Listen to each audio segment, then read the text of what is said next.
How's it going, everybody? TJ here from Megavisions, and today we're going to look at the Astro City Mini arcade stick as a sort of follow-up to Graham's unboxing of the Astro City Mini.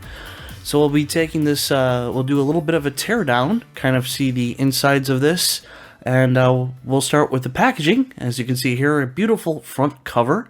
Has the classic Astro City Mini colors to match the Astro City Mini arcade cabinet.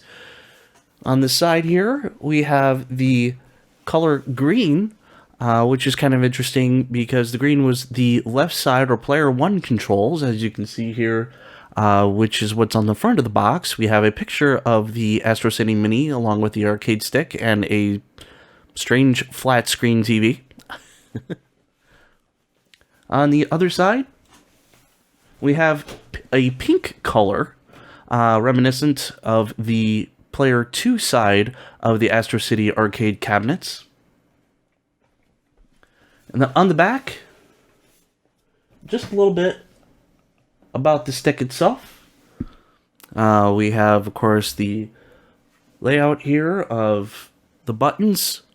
We only have the two. Again, kind of sort of the same layout as you would see on the original Astro City arcade cabinet. Looks like here it tells us it is USB on the end. This is made specifically for the Astro City Mini arcade, and it also supposedly works on the PC as well. It will work on consoles with a little magic using some third-party converters, such as the Brooks converters or the Mayflash converters, from what I hear. I haven't personally tested it myself, but that's what's been going around recently. And we'll start digging into the box.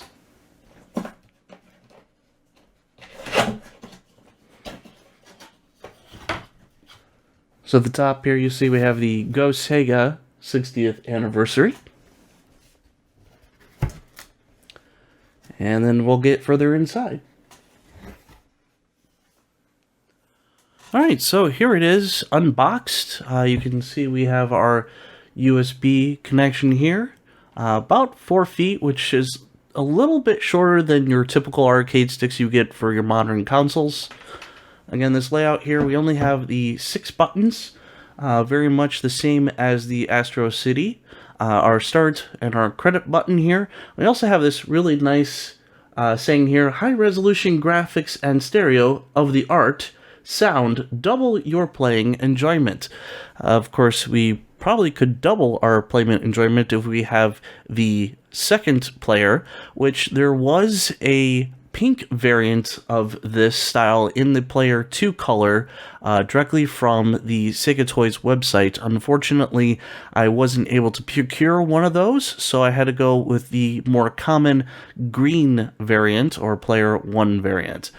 This thing weighs roughly about 6 pounds. It's got a good heft to it, so it's not going to really, slip out of your lap. We have 4 pads here on the back side for feet, just to kind of hold in place on the glass. Of course, we have the Sega model here by the Sega Toys Co. Limited. Nothing too much here on the top other than the USB. Nothing on the bottom. The side, I mean, it looks very much the same color as you would see on an Astro City cabinet. Now, of course, if you really wanted this with the pink buttons, you probably easily could. They said that this is easily moddable, and we're going to kind of find out here in a second exactly how easy that is. Well, it looks like we have some security screws here on the top, and we're going to go ahead and kind of pop these open and see what's underneath this. This is also a very nice matte finish decal here on the top. Normal, standard, or modern arcade sticks, I should say, these days have a sort of plexiglass top where you can actually remove the decal. Personally, I would never remove this, but I know a lot of people or modders may want to be able to pull this decal off and maybe replace it with their own art if they were interested. But again, with the fact that this only works on the PC or the Sega Astro Mini, it kind of limits you to what you can play this on. So anyway, we're going to go find our security bit here, and we're going to get this apart. Alright, so we have our T10 screw bit here.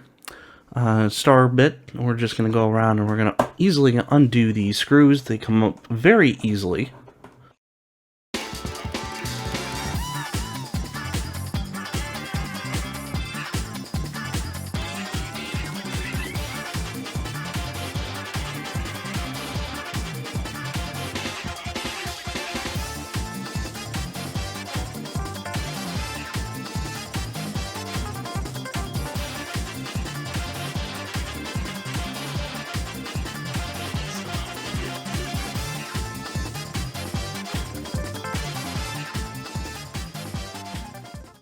And then we should lift this panel off.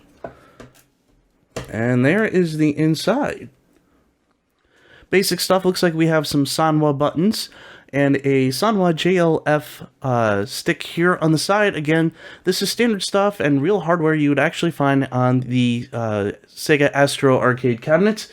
So you would easily do these quick disconnects off of these and pop the buttons off, and you can replace them with whatever color or brand of OBS, or as long as they're 30mm buttons, they fit in there. It looks like we have a standard JST connections, which is kind of interesting, coming out of here and into where our board is. For modding, I happen to know on the bottom side of this case are just basic Phillips screw heads that you can easily come off. The only thing you're going to find in the bottom, though, is a metal plate on the inside to give it more weight. And then over here would be the actual board that this all connects to, as well as your USB connection.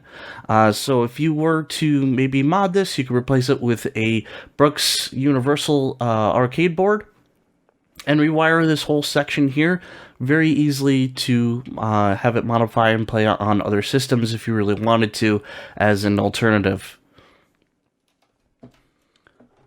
So that's it for our breakdown of the Astro City arcade stick.